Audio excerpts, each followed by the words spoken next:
అస్సలాము అలైకుం వరహమతుల్లాహ్. అల్హమ్దులిల్లాహ్. ఇదే ఇస్లాం అన్న శీర్షికలో మూడవ పాఠం ప్రవక్త ముహమ్మద్ సల్లల్లాహు అలైహి వసల్లం.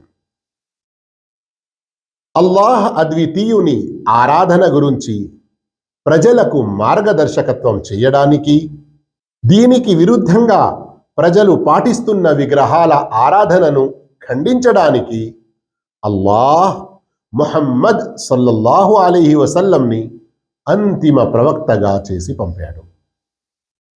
మరియు ప్రవక్తలు మానవులకు ఇస్తూ వచ్చినటువంటి మానవులందరికీ ఇస్తూ వచ్చిన సందేశాలన్నింటిలో ఈ ప్రవక్తకు ఇవ్వబడిన సందేశాన్ని చిట్ట చివరిదిగా చేశాడు. అంటే సర్వమానవులు ఈ ప్రవక్త తీసుకొచ్చిన సందేశాన్ని నమ్మక ఆచరించక తప్పదు. మక్కా నగరములో 40 సంవత్సరాల వయసు పూర్తి అయ్యాక ముహమ్మద్ సల్లల్లాహు అలైహి వసల్లంకు ప్రవక్త పదవి లభించినది.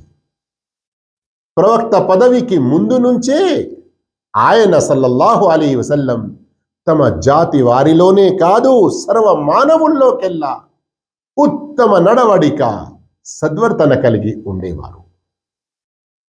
సత్యాన్ని పాటించడం, అమానతులను కాపాడడంలో ఆయనే సాటి. సభ్యతా సంస్కారంలో కూడా ఉన్నత శిఖరాన్ని అందుకున్నవారు. అందుకే తమ జాతి వారే ఆయనకు సాదిక్, అమీన్, సత్యవంతుడు, విశ్వసనీయుడు అన్న బిరుదునిచ్చారు. ఆయన ఉమ్మీ అంటే చదవడం గాని రాయడం గాని రానివారు.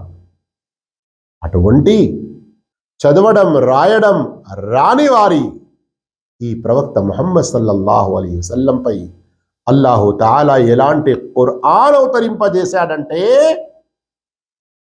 సర్వ మానవులు కూడా కలిసి ఆ ఖురాన్ లాంటి ఒక్క సూరా అయినా ఒక్క ఆయత్ అయినా తీసుకురాలేరని ఛాలెంజ్ కూడా అల్లా చేశాడు.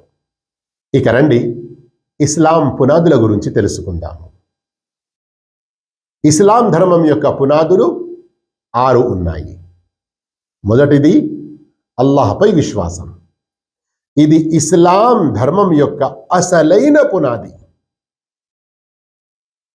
అల్లాహపై విశ్వాసం అంటే అల్లాహ్ ఉన్నాడని, అతడే ప్రతిదానికి సృష్టికర్త, పోషకుడు అని, అధికారి మరియు ఈ సర్వ జగత్తును నడిపేవాడని దృఢంగా విశ్వసించాలి.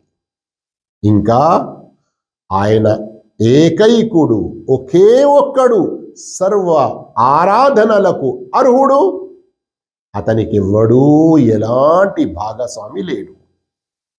సర్వ ఉత్తమ గుణాలు గలవాడు, ప్రతి లోపాలకు దోషాలకు అతీతుడు, తన సృష్టిలో దేనికి పోలినవాడు కాడు అని కూడా దృఢంగా నమ్మడం, విశ్వసించడం తప్పనిసరి.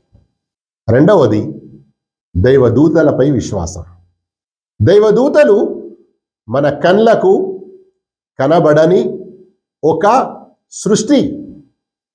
అల్లాయే వారిని పుట్టించాడు, సృష్టించాడు. వారి యొక్క స్వభావంలో విధేయత పెట్టాడు. వారు అల్లాహ్ను మాత్రమే ఆరాధిస్తారు.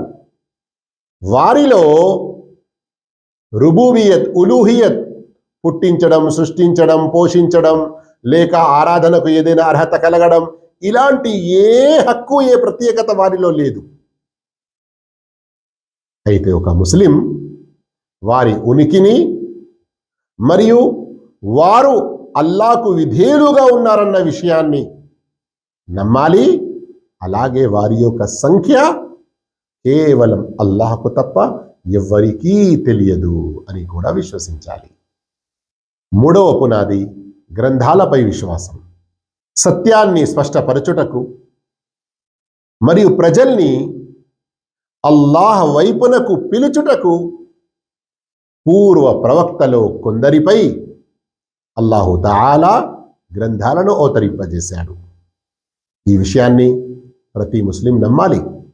ఉదాహరణకు తౌరాత్ గ్రంథం మూసా అలైహిస్సలాంపై, జబూర్ గ్రంథం దావుద్ అలైహిస్సలాంపై, మరియు ఇంజీల్ గ్రంథం ఈసా అలైహిస్సలాంపై అవతరించినది.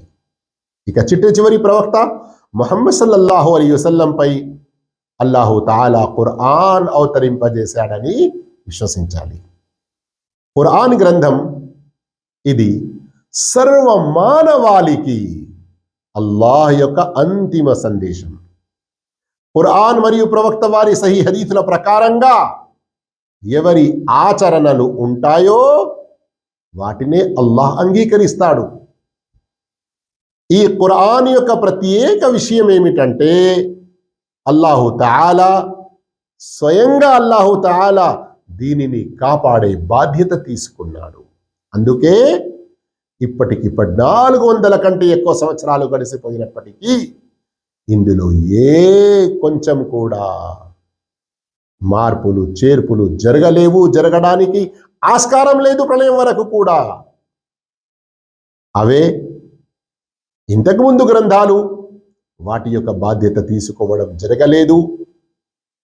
అందుకని సర్వ మానవులు ఈ ఖురాన్ గ్రంథాన్ని నమ్మాలి, మరి ప్రవక్త హదీసులను కూడా నమ్మాలి. ఇక 4వ పునాది ప్రవక్తలపై విశ్వాసం. ప్రజల్ని అల్లాహ్ వైపునకు ఆహ్వానించడానికి, దానికి వ్యతిరేకంగా ఉన్న తప్పుడు మార్గాల నుండి వారిని దూరం ఉంచడానికి అల్లాహ్ ప్రవక్తలని పంపాడు అని ఒక ముస్లిం విశ్వసించాలి. ఆ ప్రవక్తలు మానవులే. మానవుల్లో నుండే అల్లాహ్ వారిని ఎన్నుకున్నాడు. అల్లాహే వారిని సృష్టించాడు. వారిలో స్వయంగా ఎలాంటి రుబూబియత్ ఉలూహియత్కు సంబంధించిన ఏ ప్రత్యేకత లేదు. ఎందుకంటే రుబూబియత్ ఉలూహియత్ లాంటి ప్రత్యేకతలు కేవలం అల్లాహకు చెందినవి మాత్రమే.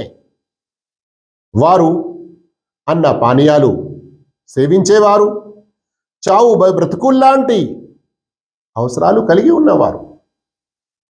ప్రవక్తలు సర్వ మానవుల్లో శ్రేష్ఠులు. అల్లాహ్ వారిని సందేశం ఇచ్చేవారిగా, ప్రవక్తగా ఎన్నుకొని వారికి గౌరవం ప్రసాదించాడు.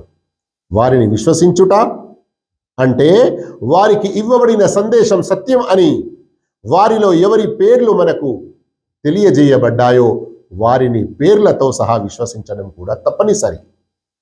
మరియు వారు ఏ వార్తలైతే అల్లాహ్ వైపు నుండి ఏ సమాచారం అయితే మనకు అందజేశారో వాటిని కూడా సత్యంగా నమ్మాలి. చిట్ట చివరి ప్రవక్త ముహమ్మద్ సల్లల్లాహు అలైహి వసల్లం తీసుకొచ్చిన ధర్మాన్ని మాత్రమే అనుసరించాలి. ఆయన తర్వాత ఇక ఏ ప్రవక్త రారు. మానవులు ఈ ప్రవక్తను విశ్వసించకుంటే, ఈయన చూపిన అంటే ముహమ్మద్ సల్లల్లాహు అలైహి వసల్లం చూపిన విధానాన్ని అనుసరించకుంటే అల్లాహ్ వద్ద వారి యొక్క ఏ ఆచరణ కూడా స్వీకరించబడదు. ఇక 5వ పునాది పరలోక విశ్వాసం. అంటే ఒకరోజు రానుంది, ఈ పూర్తి విశ్వం అంతమైపోతుంది, ప్రళయం సంభవిస్తుంది.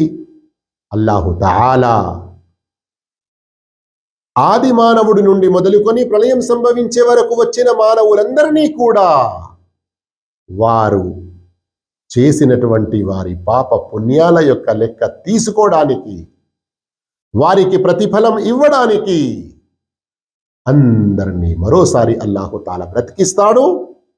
ఆ తర్వాత ఎవరైతే అల్లాహ్ను మాత్రమే ఆరాధించి విధేయులుగా ఉన్నారో వారిని స్వర్గంలో పంపుతాడు. మరెవరైతే అల్లాహ్ యొక్క ఆరాధన చెయ్యకుండా విధేయత చూపకుండా గడిపారో వారిని నరకంలో పంపిస్తాడు. ఇక 6వ పునాది విధి వ్రాతపై విశ్వాసం. అంటే అల్లాహ్ భూత వర్తమాన భవిష్యత్ కాలాల యొక్క జ్ఞానం అంతా కూడా సర్వము కూడా తెలిసినవాడు.